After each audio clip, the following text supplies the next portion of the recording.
en transmisión. Falconía, 20 años en ti.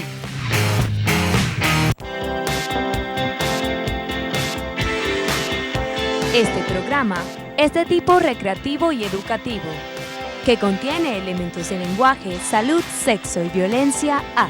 Puede ser presenciados por niños, niñas y adolescentes sin la supervisión de sus padres, madres, representantes o responsables.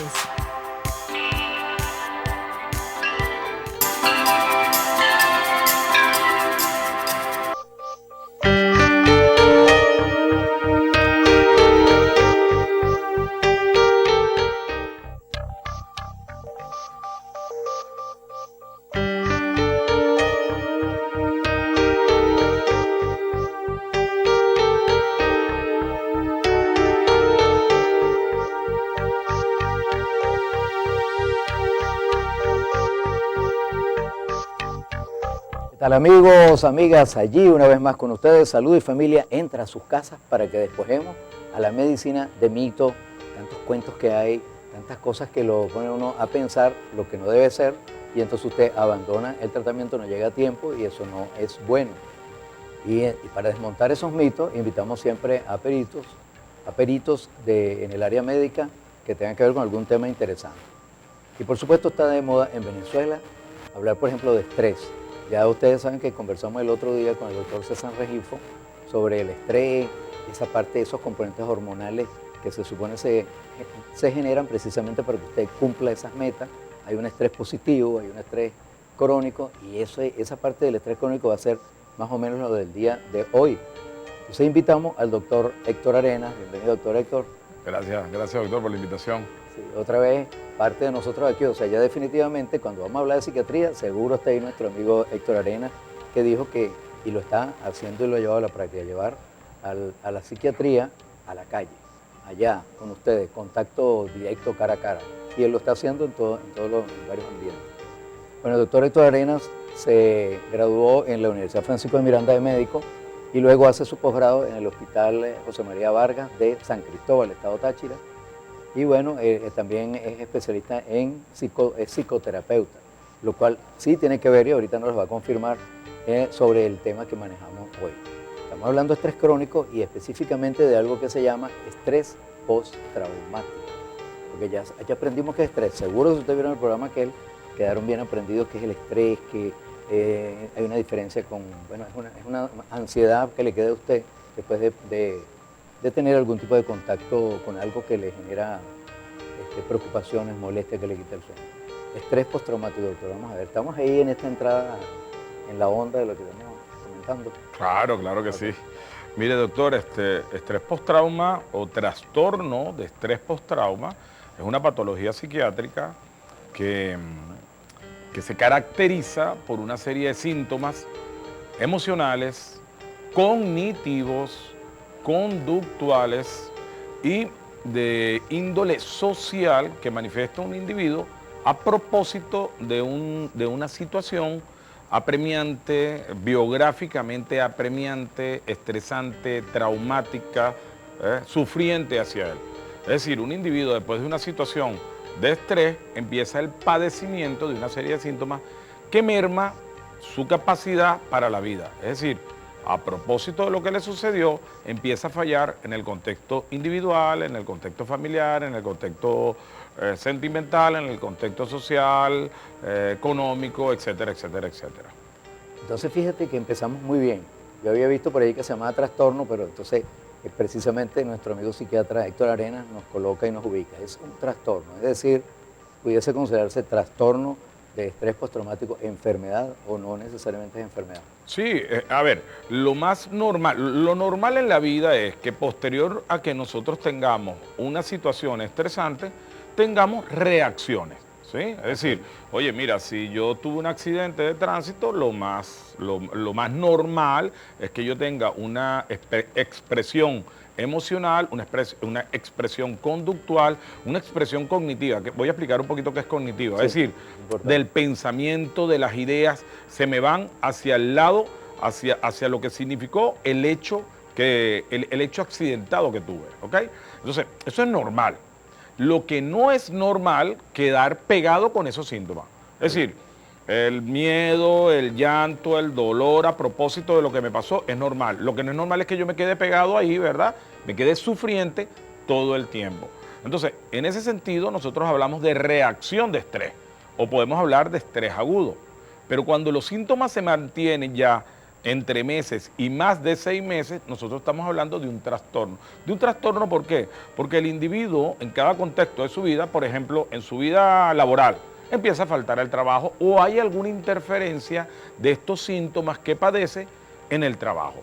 ¿Por qué lo llamamos trastorno? Mire, porque su vida social se ve trastocada a propósito del accidente, del hecho traumático, del episodio que tuvo. Entonces, en ese sentido se llama trastorno de estrés post-trauma. El trauma es el evento conflictivo que tuvo, el evento impactante que tuvo. Mira, y fíjate, es interesante porque estás hablando del hecho que sufre esa persona, pero ese hecho, según la información que tuve por ahí que reuní, no necesariamente es porque uno la tenga de una manera directa. ¿Qué te digo yo? Estoy en un avión que estuvo a punto de estrellarse y aterrizó en medio de un zaperoco, bomberos, y se incendió una turbina y me bajé por una escalera. Oye, hermano, y cada vez que yo vea un avión, siempre voy a tener ese recuerdo y supuestamente debería superarlo. Pero resulta que una persona me cuenta de eso, justo precisamente cuando nos vamos a montar un avión en el aeropuerto. Y entonces yo empiezo a montarme esa idea de que eso puede pasar. Y después de retorno no me encuentro con esa persona, total que empieza a sobrevivir en mí el cuento que contó otro que sí le pasó. O de repente un familiar que, como dice por allí, o un amigo que estuvo amenazado en un momento dado. Mira, tú sabes que el otro día yo iba entrando a la urbanización, entonces me atravesó un carro y se bajaron unos pistoleros y yo logré evadir. Y entonces cada vez que yo entro a la urbanización me acuerdo de ese cuento y creo que me puede pasar. O sea que no es el hecho de que yo me impacte directamente, sino que pueden ser por cuentos de otros, ¿sí o no? Oye, no, doctor, buenísimo. Creo que usted acaba de inyectar aquí uno de los conceptos nuevos, ¿sí? Porque fíjese, para nosotros hablar de trastorno de estrés post-trauma, tenemos que tener claro que se trata, o sea, que el padecimiento de estos síntomas, que son síntomas intrusivos, síntomas evitativos, síntomas somáticos y síntomas emocionales, son a propósito de haber padecido el hecho, ¿ok? Y se exonera, es decir, no están incluidos aquellas personas que tienen una vulnerabilidad, por ejemplo, biológica, que tienen una enfermedad orgánica, ¿sí? Es decir, tiene que estar muy claro que es una persona sana que en algún momento es impactado, pero no solo es el hecho, no solo es la vivencia del hecho, puede ser que lo haya impactado esto que usted acaba de comentar, es decir, la relación con el hecho. ¿Por qué le digo eso? Porque para que en la nueva psiquiatría, una de las cosas que predispone al padecimiento del trastorno de estrés post-trauma es que el individuo generalmente tiene una vulnerabilidad desde el punto de vista biológico. Desde el punto de vista biológico hay personas que no tienen toda la fortaleza neuroquímica para afrontar hechos traumáticos. Un hecho traumático puede ser lo que a usted le pasó, ¿sí? Es decir, a usted le pasó algo y usted me echó el cuento a mí. Bueno, mira, nada, hay personas que no tienen esa capacidad neurobiológica, es decir, tienen un déficit de serotonina, su dopamina no está bien, un problema su capacidad neuroquímico porque la regulación neuroquímica es la que de alguna manera tiene una interpretación emocional. Entonces, no todo lo que sucede emocionalmente es psicológico, sino que también hay una emocionalidad que es una representación de nuestros órganos, de nuestro sistema, ¿sí? De nuestro cuerpo. Entonces, hay personas que tienen vulnerabilidad biológica y eso los hace más vulnerables a cualquier hecho, ¿ok? También hay una especie de vulnerabilidad que tiene que ver con la vulnerabilidad psicológica, porque si nosotros fuimos criados con una serie de elementos, de valores, para no enfrentar, para no entrompar la vida, para no vencer obstáculos, se supone que estoy en desventaja. Y también hay una vulnerabilidad social. ¿Por qué? Porque aquella persona que tiene un estrato social que lo pone en desventaja, por ejemplo, pobreza, desnutrición, falta de intelectualidad, poca escolaridad. Falta de autoestima, que va a ser un tema bien interesante para que hablemos. Por supuesto que esa persona estamos vulnerables a los hechos traumáticos. Perfecto, doctor. Vamos a una pausa, pero ahora nos va a decir qué se puede hacer. Porque a lo mejor la persona tiene toda esa emocionalidad, refleja con una serie de síntomas, pero él mismo no se ha dado cuenta, pero la familia sí se dio cuenta que algo le pasa, o la esposa, bueno, etcétera. Entonces nos dice qué es lo que le conviene al amigo o amiga que pudiese autoidentificarse o los demás que tiene un trastorno de estrés por post-trauma. Ya regresamos.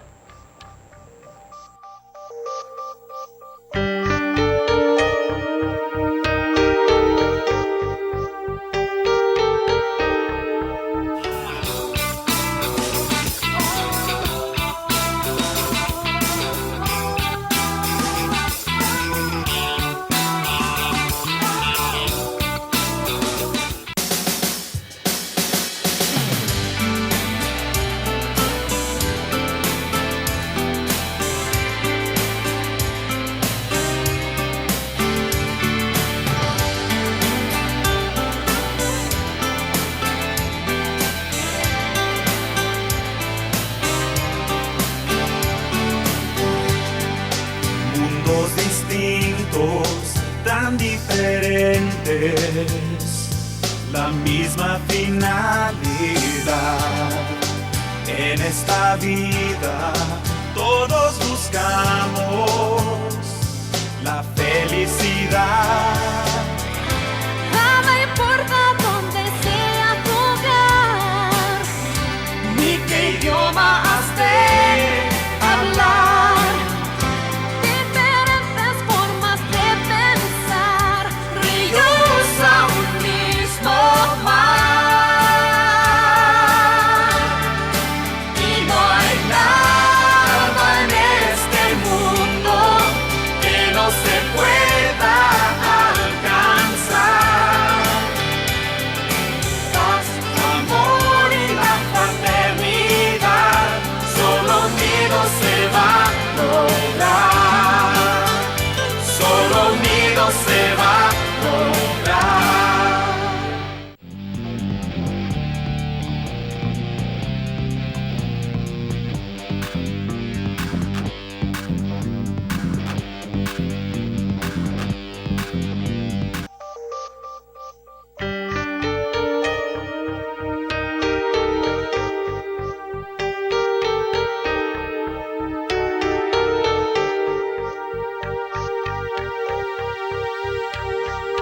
Continuamos conversando con el psiquiatra psicoterapeuta, porque entonces esta parte de la psicoterapia probablemente tiene aplicación aquí, pero ya nos lo confirmará el doctor, de ese TEPT.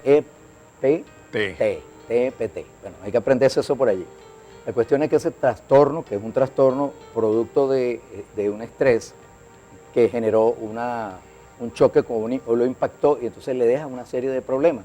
Ajá, pero entonces habrían algunas pistas que lo diferencian de un estrés agudo que lo comentábamos ahorita. Un estrés agudo es algo que ocurrió ahorita, uno se asustó, pero ya pasó, me palpitó el corazón, yo creí que era un fantasma, menos mal que no era. A un susto, por ejemplo, ¡oh!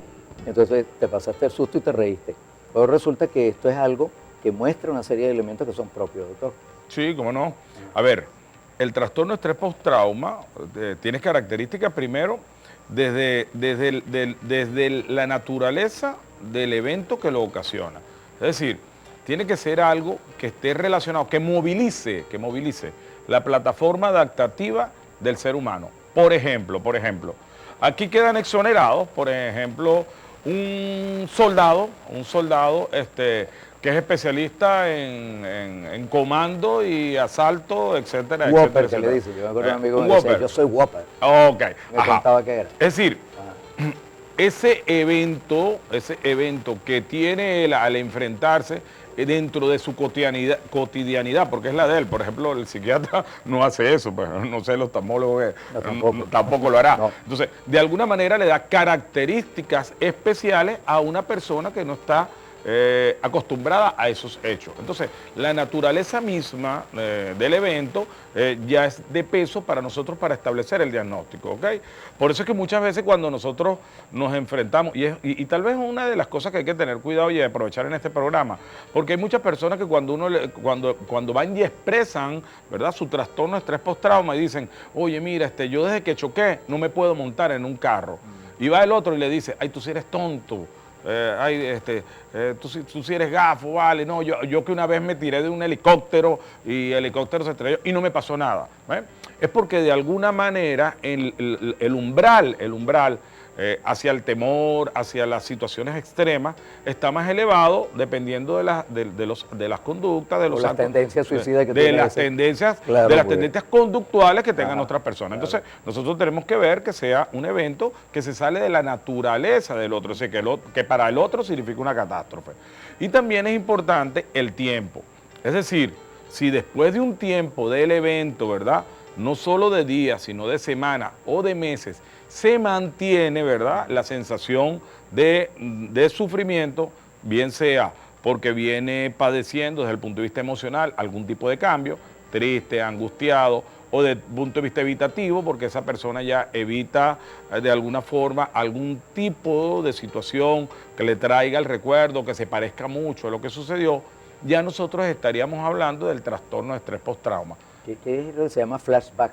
Ahí como problema, como síntoma. Flashback es una alteración que tiene que ver con el estado del pensamiento, con el estado de las ideas, donde las personas posterior a haber sufrido un hecho traumático o un hecho sufriente, vienen y de alguna manera remontan imágenes en su cabeza a propósito de lo que le sucedió, como una especie de película, pues. Pero sí se puede a lo mejor repetir un hecho así, por ejemplo, una persona que te cayó a golpe, que te destrozó en aquella vez y tal, y de repente pasaron 3 años y vuelves a estar en un escenario parecido y hay una persona que se levanta a retarte y a amenazarte de la misma manera, entonces inmediatamente te genera una... Es el mismo fenómeno, Una sensación. es el mismo fenómeno, es decir, el fenómeno es el mismo, pero este flashback no es grato, no es para nada algo que le cause bienestar a la persona, todo lo contrario, le va mermando su capacidad cognitiva, Le da miedo, le va miedo generando lo temor, paraliza. le produce conductas evitativas. ¿Por qué? Porque el individuo, tratando de que la película de terror que se le aparece no aparezca, él va a tratar de evitar los estímulos que lo promueven. A ver, a mí me asaltaron en la calle 4 de Punto Fijo. En nuestra casa había un individuo Cada vez que yo paso por esa calle, me viene la imagen del asalto. Oye, la imagen del asalto es fea, porque la imagen del asalto es con la pistola, es con el susto, etc. En el sentido de no querer yo que esas imágenes se me repitan, es decir, ese flashback se repita, yo evito andar por la calle 4. Y evitar por la calle 4 es el principio de una conducta de ensimismamiento, porque hoy es la calle 4, mañana es la 3, y muy posiblemente de agudizarse y de permanecer el trastorno, posiblemente no salga ni de la casa. ¿Ok? Y sigue y no sale de la casa y sigue enclaustrado. Sigue el paciente enclaustrado. Fíjate que usted hablaba a propósito de la visita del doctor César Registro, el cual es toxicólogo, donde hablan de estrés celular. Entonces, ese estrés psíquico empieza a generar un estrés celular. Es decir, las capacidades toxinas celulares que empiezan a aparecer a propósito de lo que yo siento, empiezan a enfermar el cuerpo. Y entonces no solamente hay una manifestación psíquica, sino que también empieza a haber una manifestación somática, es decir, el cuerpo habla, el alma sufre y el cuerpo habla. Entonces esa persona se pone hipertensa, se pone diabética. Elementos orgánicos. Elementos orgánicos. Expresarse. Sí, tener pesadilla, de repente uno no sufría de nada de eso, pero no sé, hubo un terremoto en la madrugada y todo el mundo salió corriendo y pasaron los días del terremoto, entonces cada vez que se duerme, piensa que está en un terremoto, siente el terremoto y se levanta todo asustado, pesadilla por sí. ejemplo, ¿no? O magnificar los hechos. A ver, lo del terremoto es grandote, ¿verdad? Pero de repente esa persona sintió un ruido de un mueble y inmediatamente lo asoció. En programación neurolingüística nosotros lo llamamos anclaje negativo. Es decir, hay una especie de estímulo que está asociado a una sensación negativa. Hablando de travesuras y para ir a un corte, cuando estábamos en la universidad pasó el terremoto de Caracas del 67, ¿fue? ¿No? Sí fue. Y yo estaba en la universidad comenzando en primer año de medicina. Y tú sabes lo que hacían los malucos de los de al lado. Se ponían todos de acuerdo y empezaban a golpear la pared. Claro. Y todo el mundo salía en medio de la clase corriendo, claro. y realmente costó superar aquel estrés realmente que fue traumático. Ya regresamos, amigos, para que nos siga contando el doctor sobre qué otras manifestaciones y qué se puede hacer. Y si de repente eso también se monta sobre problemas previos, si la gente es ansiosa, si la gente es depresiva, si todo eso tiene que ver. Ya regresamos.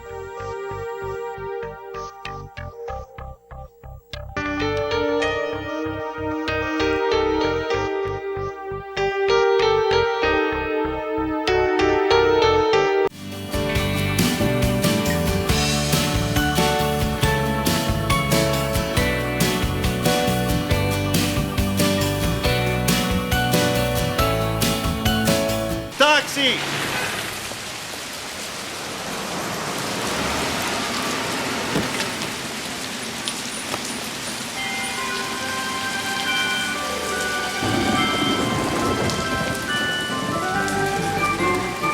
Si no puedes hacerlo todo, haz lo que puedas.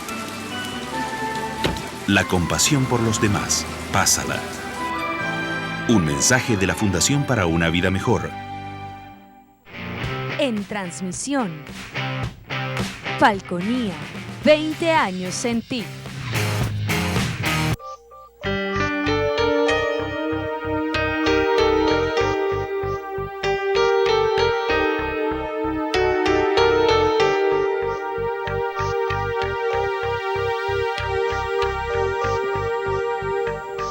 Seguimos conversando con el doctor Héctor Arenas este tema interesante y entonces ya más o menos estamos identificados, tuvo un impacto emocional, ahora se despierta de noche, pega gritos, pelea con todo el mundo, unas explosiones de rabia que así por cualquier cosita, hay una alta sensibilidad.